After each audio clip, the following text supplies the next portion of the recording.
comment trouver l'amour? Tu sais, Franck, que cette question m'a quand même occupé des soirées entières avec mes copines, autour d'un verre, tout ça. On a refait ensemble le monde du célibat, on a essayé de comprendre quel est le mode d'emploi, qu'est-ce qui bloque chez nous. Et nos soirées ont quand même été productives, puisque souvent ça se terminait comme ça, avec la bouteille vide en guise de micro. Je veux un mec, ouais, je me plante.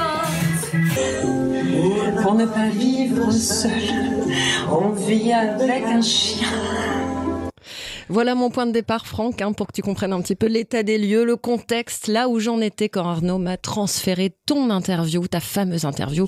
C'est vrai que j'ai l'esprit beaucoup plus ouvert depuis que j'ai commencé ce talk show. Pour comprendre l'effet Franck Lovewey, imaginez votre maison, vous pensez la connaître, eh bien, il va toujours vous faire découvrir une pièce supplémentaire. Et notre maison, c'est notre cerveau.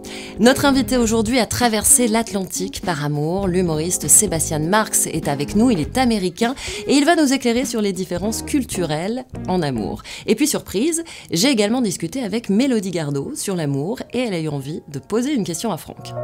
Pourtant, ça devait être nous. Mon travail sur la langue française aujourd'hui, c'est pas sur comment améliorer mon niveau, c'est plus sur comment accepter le fait que je vais parler comme un touriste amant pour le reste de ma vie. On n'est pas bien là?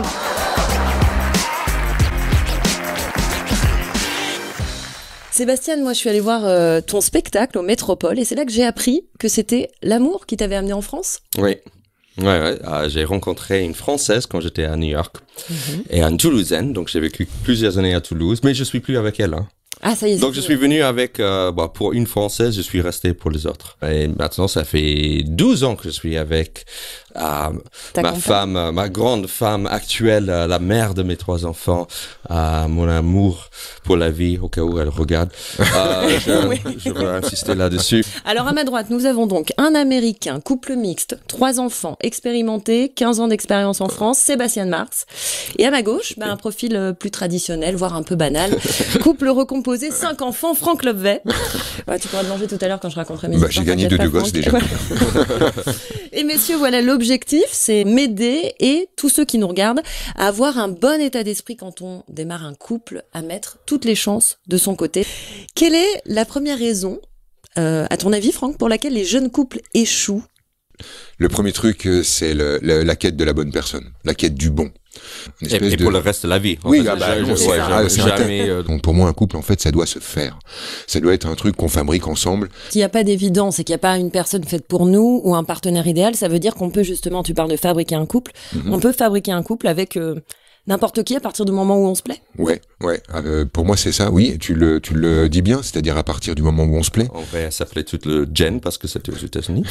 Et on dirait que la seule chose dont on n'aurait pas à avoir de soucis, c'est de dire le mauvais prénom pendant qu'on fait l'amour. Pratique. Mais j'ai trouvé la façon de merder. J'ai dit, oh, l'autre Jen. Voilà, donc. Et elle a compris. Elle a compris, donc qu'elle n'était pas la seule. Ouais. On parle toujours de la honeymoon period, ça veut dire que l'amour, le passion et tout ça, ça dure pendant presque 1 an et après ça tombe, ça redescend. Je voudrais savoir, c'est quoi le secret de garder ça et cette feeling, cette passion bouleversant pour le reste de la vie, quoi. En tout cas, sache que toi, tu plais beaucoup parce que quand j'ai parlé de ta venue sur ce plateau, j'ai quand même été très sollicitée par des hommes célibataires qui m'ont envoyé leur CV amoureux. C'est à partir du moment où je plais, d'un coup, je mets mon costume. C'est ça. Je viens avec mon diadème, ma robe rose. Okay. Oui, bien sûr. Et là, je me dis, je peux plus rigoler.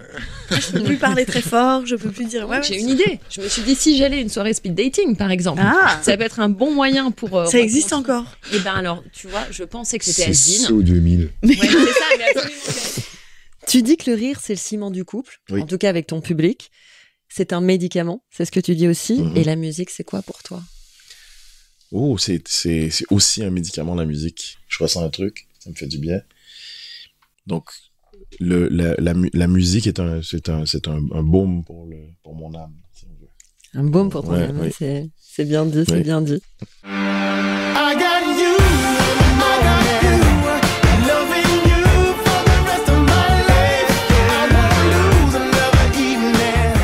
Être heureux, c'est être et oser être. Et être heureux dans le couple, alors, est-ce que c'est se sentir aimé? Ça fait partie aussi des joies du couple? Se sentir aimé, je pense que je m'aime plus ou je m'aime mieux quand je suis avec toi.